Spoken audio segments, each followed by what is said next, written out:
안녕하세요. 김세영 변호사입니다. 오늘은 소상공인시장진흥공단 불공정 피해 상담센터와 함께하는 소상공인 불공정 피해 사례 유형별 소개 시간을 가져보겠습니다. 이번 시간엔 상가임대차에서 불공정 행위에 대해서 알아볼 텐데요. 소상공인들의 든든한 파트너, 불공정 행위 대응 전문가 봉화진 변호사님 함께하고 계십니다. 안녕하세요. 네, 안녕하세요. 봉화진 변호사입니다. 네, 변호사님, 상가임대차 계약을 둘러싼 피해 사례가 굉장히 많을 텐데요.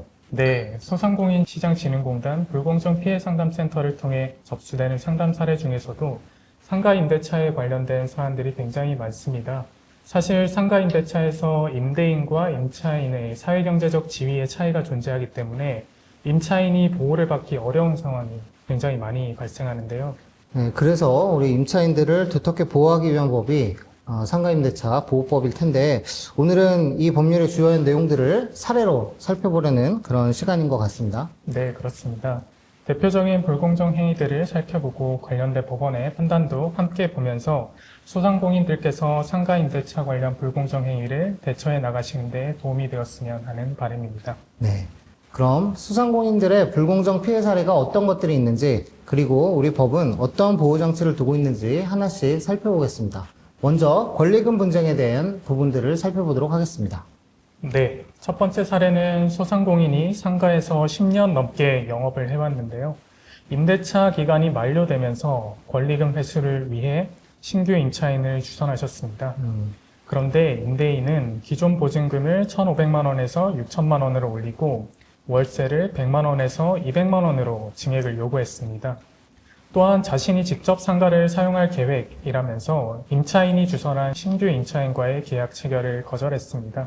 전체 임대차 기간이 10년을 초과해서 더 이상 계약갱신 요구권을 행사할 수 없으니까 권리금 회수 기회도 보장할 필요가 없다고 주장한 사례입니다. 10년 넘게 장사를 해오셨던 분이고 네. 그런데 이제 새로운 임차인을 구했더니만 보증금은 4,500만 원을 올렸고 월차이면 100만 원에서 2배를 요구했단 말이에요. 네, 그렇습니다. 이러한 경우 상가임대차법 제10조의 4가 문제가 됩니다. 상가임대차법 제10조의 4는 임대인의 권리금 회수 기회 방해를 금지를 명시를 하고 있는데요. 권리금 회수 기회 방해란 법에서 4가지를 정하고 있습니다.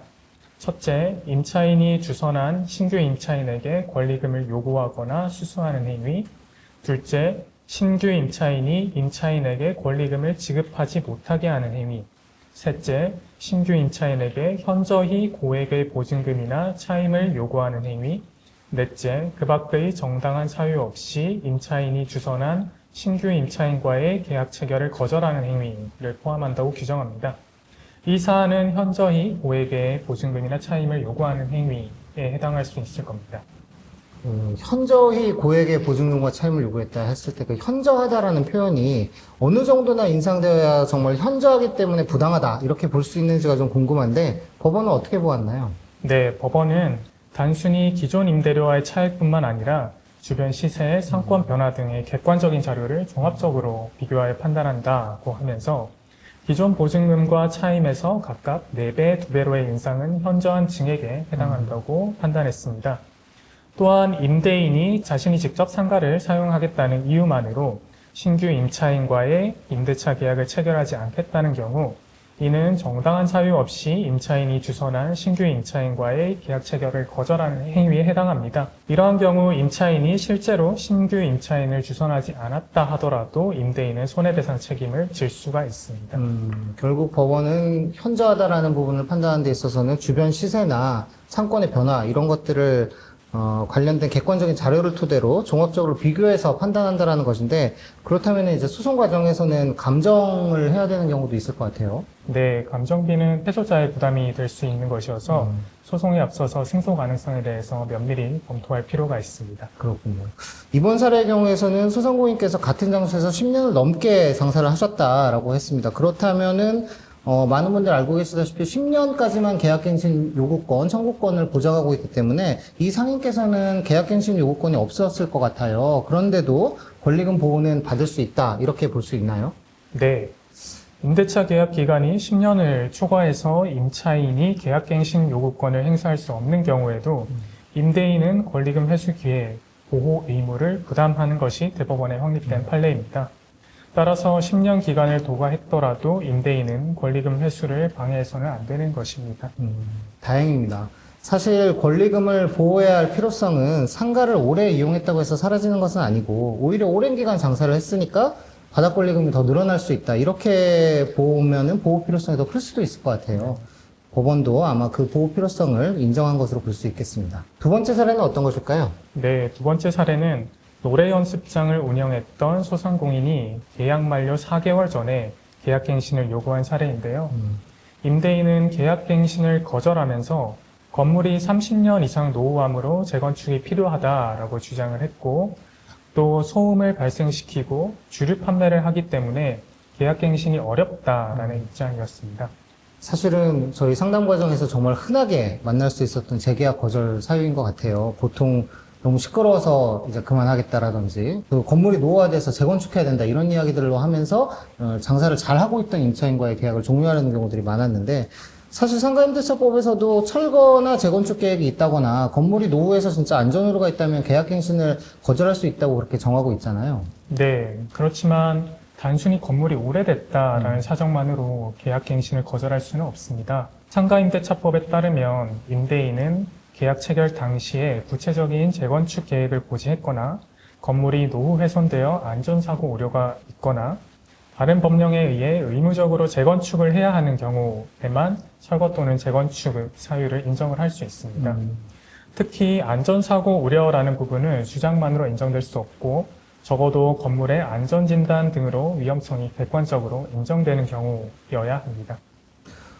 실제 상담 사례 중에서도 소음이 너무 심해서 아니면 냄새가 너무 많이 나는 업종이라서 재계약 못하겠다 뭐 이런 얘기들을 많이 들으시는 것 같아요. 이 사안에서도 이 부분이 다투어졌던 것 같은데 그 부분은 어떻게 판단되었나요? 네, 법원은 임차인이 소음 등으로 민원을 발생시켰다고 하더라도 임대차 계약 시에 어느 정도 소음을 예상을 했거나 임차인이 방음공사나 영업시간 단축 등의 개선 노력을 했고 또 임대인이 이전에는 문제 삼지 않았다면 임대차를 계속하기 어려운 중대한 사유에 해당하지 않는다고 보았습니다. 이 사안에서도 법원은 임대인의 갱신 거절이 무효라고 하면서 임차인은 계속해서 영업할 권리가 있고 부당한 갱신 거절로 인한 영업 손실에 대해 배상을 받을 수 있다고 했습니다. 네.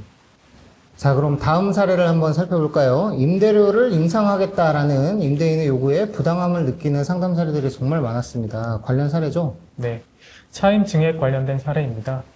이번 사례의 소상공인은 임대인으로부터 차임 증액을 한 뒤에 6개월 만에 다시 주변 상가 임대료가 올랐다는 이유로 기존 차임이 월 300만 원에서 500만 원으로 약 67%가량 인상을 요구받았습니다. 네, 이렇게 차임을 증가시키고 싶어하는 임대인의 요구들이 현실에서 많은데 이런 상황들을 관련해서 규정하고 있는 상가임대차법의 규정이 있죠. 네, 상가임대차법은 임대인이 마음대로 차임을 올릴 수 없도록 증액의 한도와 시기와 사유를 규정해 두고 있습니다. 한 번에 차임과 보증금을 합한 환산금액의 연 5%를 초과해서 증액할 수 없습니다. 법원은 이 사안에 대해서 임대인의 차임 증액 요구가 상가임대차법 제11조를 위반한 무효의 행위라고 판단했습니다. 또한 제11조 제3항에서 1년 이내 증액을 금지하고 있으므로 6개월 만에 재차 인상을 요구할 수 없는 것이지요. 근데 5% 상한 제한 규정에 대해서는 이제 많은 상가 임대차를 하고 계시는 소상공인분들도 알고 계시는 것 같은데 이 5% 상한 제한은 갱신된 임대차에도 적용된다라는 말이 있던데 무슨 의미예요? 네, 임대차 계약이 갱신된 경우에도 5% 인상률을 초과할 수가 없다는 의미입니다. 반면에 기존 임대차가 종료되고 새로운 임대차 계약을 한 것으로 볼 수 있거나 임대인과 임차인 사이에 합의해서 증액한 경우에는 5%를 초과할 수 있다고 볼 수 있어서 주의를 요하는 부분입니다. 바꿔 말하면 임대차를 원래 하다가 그 기간이 끝나고 갱신하는 경우에는 5%를 넘어가는 임대차 계약, 네. 임대료를 요구할 수는 없다라고 보고 있는데 네. 이것이 이제 기존 임대차가 끝나고 새로운 임대차라고 볼 수 있다거나 아니면 양자의 합의가 있다라고 볼 수 있다면 5% 이상도 가능하다라고 보고 있는 게 법원의 태도다. 네, 맞습니다. 이 부분은 사실 굉장히 좀 트리키한 것 같아요. 네. 이 부분에 대해서는 법률 상담 전문가들의 상담도 많이 필요할 것 같습니다.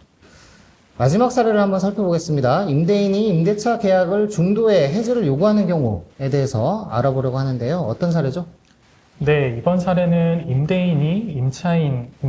임차인이 관리비를 수개월 연체했다고 하면서 중대한 계약 위반이라 주장하면서 계약 해지를 요구한 사례입니다. 참고로 상가임대차법은 임대인의 계약 해지권 발생에 대해서 민법에서 정하는 2기와 달리 3기의 차임액을 연체한 경우로 두텁게 보호를 하고 있습니다. 특히 연체 횟수가 3회가 아니라 연체된 차임의 총액이 3개월분의 차임에 해당되어야 합니다. 그때는 이제 임대인이 해제를 요구할 수 있다라는 건데, 네. 이 사안은 월세가 밀린 게 아니라 관리비를 밀렸다라는 거가 좀 특이한 것 같아요. 요즘엔 또 관리비 둘러싼 분석이 엄청 많습니다. 그래서 네. 관리비를 연체하는 경우에는 이게 중대한 계약 위반으로 해제 사유가 되느냐, 이것이 쟁점이었던 것 같은데 어떻게 보았나요? 네, 임차인의 채무 불이행을 이유로 임대인의 해지권을 인정하기 위해서는 상가임대차법에서 정한 해지 사유인 3기의 차임 연체 등과 같이 중대한 사유일 것을 요구하는데요. 관리비 지급 의무는 차임 지급 의무와 동등하게 평가하기 어려운 부수적인 의무에 해당한다는 것이 법원의 판단입니다. 또한 설령 관리비 연체가 중대한 의무 위반에 해당한다고 보더라도 만약에 임대인이 연체된 관리비를 이의 없이 수령을 했다면 이를 이유로 계약 해지를 할 수 없습니다. 결과적으로 법원은 이 사안에 대해서 임대인의 계약 해지 주장이 부당하다고 판단을 했습니다. 최근에 관리비 분쟁이 많다 보니까 꼭 짚어볼 만한 사례였던 것 같아요. 이렇게 해서 상가임대차법과 관련된 불공정 행위, 거래 행위의 사례와 관련 판례들을 알아보았습니다.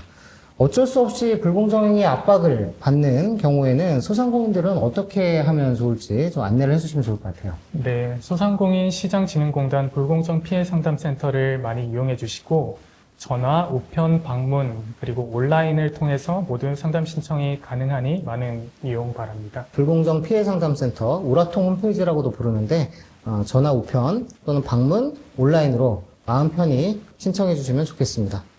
지금까지 소상공인의 든든한 파트너 소상공인시장진흥공단 불공정 피해 상담센터와 함께하는 불공정 피해 사례와 구제 방법에 대해서 알아보았습니다. 함께해 주신 봉화진 변호사님 감사합니다. 감사합니다.